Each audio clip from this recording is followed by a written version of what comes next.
overcoming afflictions and setbacks with divine help. For he does not willingly bring affliction or grief to the children of men. Lamentations 3 verse 33. Contrary to popular misconception, Beethoven was not born deaf. As per Paul Wolf, MD, a clinical professor of pathology at the University of California, he started losing his hearing at the age of 28, and this process was complete by the time he was 44. He likely had Paget's disease, which also resulted in the growth of his head and feet.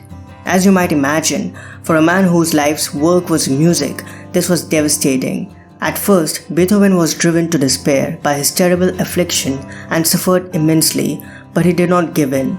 His music played on in his mind and he was still able to compose. When he was 31 years old, Beethoven sat and wrote about his ravaging affliction one day.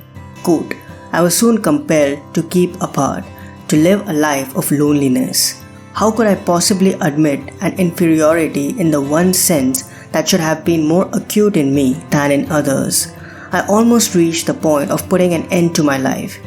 He continued, "Only art it was that held me back. It seemed impossible to depart this world until I had brought forth all the things I felt inspired to create. And so I went on living this miserable life. O God, you who lookest into the depths of my soul, you understandest me. You knowest that the love of mankind and the desire to do good live with me." End quote. Beethoven overcame that setback and pushed himself into the finer realms of creativity and genius for another 25 years until his death. This is nothing short of a miracle. Just imagine the state of mind of someone who had been given such a tremendous creative gift, only to discover it came with an expiration date. Going through such a debilitating experience requires tons of fortitude and resilience, because dark moods become a common occurrence, and only faith in the divine can equip a person to choose victory over victimhood every passing day. We cannot control the afflictions and setbacks that we might encounter, but we can control our attitude and how we choose to perceive them.